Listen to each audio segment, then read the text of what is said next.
In today's gospel, what we have is in Luke chapter 9. We have Jesus setting his face toward Jerusalem. He has, before this, he has had the transfiguration, took Peter, James, and John up the high mountain and was transfigured before them in a way that's that bridge between the teaching in Galilee and now setting his face toward Jerusalem, beginning to come down toward Jerusalem and beginning to go into his passion, death, and resurrection that will occur. And so when he does that, he goes through the Samaritan village. Now, the one thing about Samaria is that many of the pious Jews did not want to go through Samaria. They went around Samaria. But Jesus goes through it. And the Samaritans, again, were a people when the northern kingdom of Israel, the 10 tribes of the northern kingdom of Israel, were defeated by the Assyrians. The Assyrians came in and did their version of ethnic cleansing. They sent many away. They became the lost tribes of Israel. Those who were there in the land, they sent in Assyrians to intermix. The problem for the king was that there were lion attacks.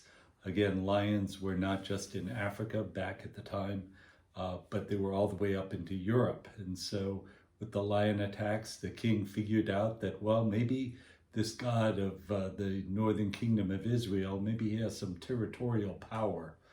So he sent in priests back from Assyria into the land to teach and instruct the people.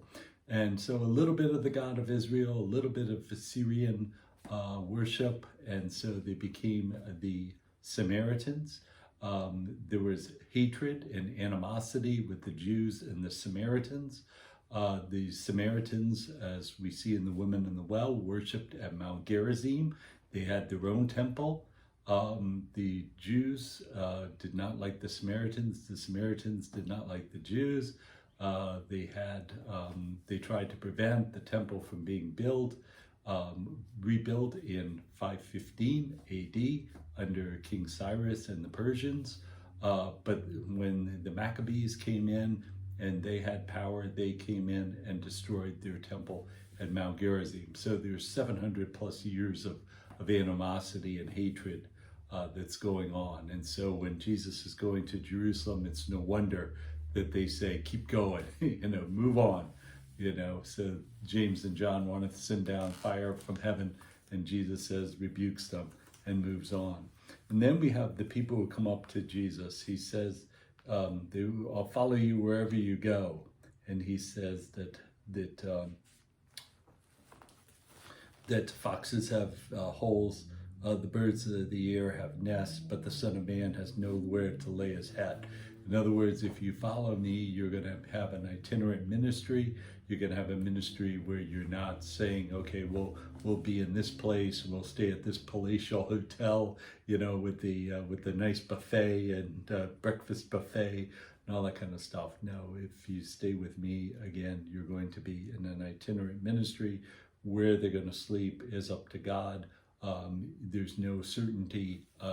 Again, can you take on that in your own life? So he says to them that. Then the other says, let me follow you, but let me first and go bury my father. He says, let the dead bury their dead. And to another says, I'll follow you, but first let me go say farewell to those at home. And he says, no one who puts his hand to the plow and looks back is fit for the kingdom of God. So again, a little bit of hyperbole in there, a little bit of exaggeration, in terms of what he's telling them. It's not telling them, there is no such thing as the fourth commandment. Let's just take it out of there and make 9 commandments instead of 10 commandments.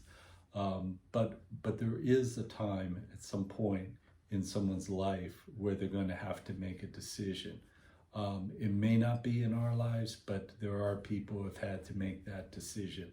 I think about, when I was in seminary, I went to a seminary for older vocations. I went to John the 23rd in Weston, Massachusetts, and the average age of the guys was 46 years old.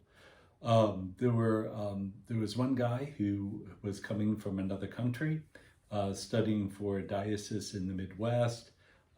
He had a family emergency. There was a death in the family. he said that he was going to stay.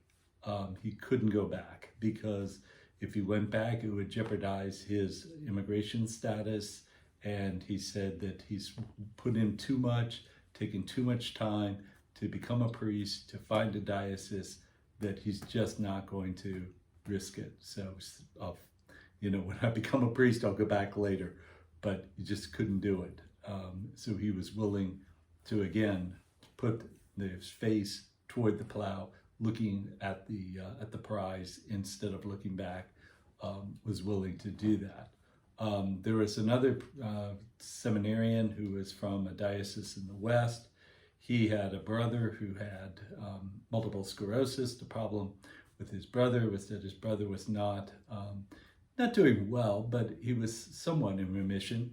But he had older high school kids, but he just couldn't take the risk of being away from his brother and the possibility of his brother having problems and having those kind of situations with multiple sclerosis. So he left the seminary and decided not to become a priest. I think in a way, a lot of us were like, well, you don't know what the future holds. You don't know what God's going to do in the future. You don't know how being a priest can be of help to your brother. And so it seemed to us that even though it seemed like a right thing to do, it seemed like a good thing to do, to take some time to help his brother and to be away and help his brother. In a way, a lot of us were like, well, it's in a way too bad because, we just don't know what God has in store. We don't know what the future holds. That all of us had parents who were elderly at that point, parents who could be sick, parents who could potentially need our help and assistance, but yet we're willing to put that in God's hands and continue on to the seminary. So I think it does teach us some lessons that even though what Jesus is saying seems to be overly harsh, there may come a time in our life where we're coming to that crossroads and we have to make that decision. Are we going to make the decision? How are we going to make the decision? What are we going to use to make that decision? So can we be willing to put God first in those decisions? Thanks. God bless.